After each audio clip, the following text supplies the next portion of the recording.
মসজিদেরই পাশে আমার কবর দিও ভাই। বিদ্রোহী কবি কাজী নজরুল ইসলামের এমন আকুতি স্রষ্টা পূরণ করেছেন। আর কবির একনিষ্ঠ ভক্ত ছিলেন শরীফ ওসমান হাদী, যিনি নিজেও ছিলেন যেমন ধর্মভীরু তেমনি অন্যায়ের বিরুদ্ধে ছিলেন বজ্রকণ্ঠ। তিনি যেমন বেঁচেছিলেন বীরের বেশে, তেমনি শহীদ হয়েছেন বীরত্বের সঙ্গেই।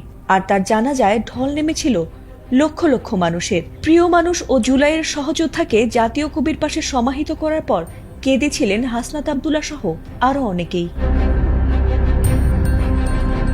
তবে তাকে সমাহিত করার পর এবার সামনে এসেছে এক চাঞ্চল্যকর তথ্য। এতদিন হাদীকে হত্যার নির্দেশনা কে বা কারা দিয়েছিল তার কোনো তথ্য পুরোপুরি জানা না গেলেও হঠাৎ এবার বেরিয়ে আসে তার হত্যাকাণ্ডের পেছনের মূল পরিকল্পনাকারী বা মাস্টারমাইন্ডের নাম। আর তাতে অবাক হয়েছেন অনেকেই। গোয়েন্দা সংস্থার তথ্য অনুযায়ী এই নির্মম হত্যাকাণ্ডের মাস্টারমাইন্ড হিসেবে উঠে এসেছে ঢাকার দক্ষিণ কেরানীগঞ্জের সাবেক উপজেলা চেয়ারম্যান শাহিন আহমেদের নাম, যিনি এলাকায় শাহিন চেয়ারম্যান নামেই পরিচিত।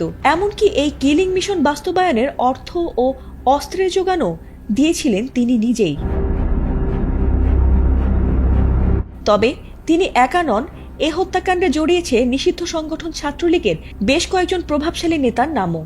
তবে সব ছাপিয়ে আলোচনায় এসেছে শাহিনের নাম। অনেকেরই প্রশ্ন, কে এই শাহিন চেয়ারম্যান? জানা গেছে সাবেক বিদ্যুৎ ও জ্বালানি প্রতিমন্ত্রী নসরুল হামিদ বিপুর ডান হাত হিসেবে পরিচিত ছিলেন এই শাহিন আহমেদ, যিনি প্রভাব খাটিয়ে একাধিকবার কেরানীগঞ্জ উপজেলা চেয়ারম্যান হিসেবে নির্বাচিত হয়েছিলেন এবং নানা অভিযোগ সত্ত্বেও ছিলেন ধরাছোঁয়ার বাইরে। তবে ৫ অগস্টে সরকার পতনের পর অন্যান্যদের মতো তিনিও ভারতে আত্মগোপন করেছেন। তবে কথায় আছে, ঢেকি স্বর্গে গেলেও ধান ভাঙে। প্রথম দিকে কয়েক মাস লুকিয়ে থাকলেও গত কয়েক মাস ধরে আবারও মাথা চাড়া দিয়ে উঠেছেন তিনি।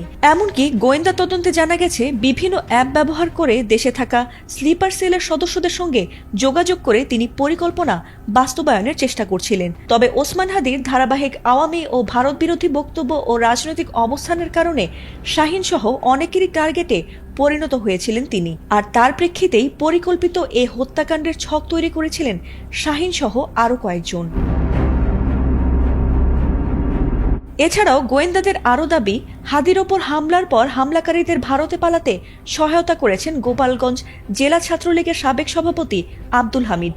এমনকি কয়েকটি হোয়াটসঅ্যাপ কল ও খুদে বার্তার সূত্র ধরে শাহিন চেয়ারম্যানের সঙ্গে হামিদের সম্পৃক্ততার প্রমাণ পাওয়া গেছে। এছাড়া ভারতে অবস্থানরত কয়েকটি গ্রুপ থেকে অ্যাপ ভিত্তিক যোগাযোগের মাধ্যমে ঢাকায় থাকা সহযোগীদের কাজ সমন্বয় করা হচ্ছিল বলেও তদন্তে উঠে এসেছে। আর এ ঘটনায় তার সংশ্লিষ্টতার অভিযোগে তাকে এবং তার সহযোগীদের গ্রেফতারের জন্য অভিযান জোরদার করা হয়েছে বলে জানা গেছে।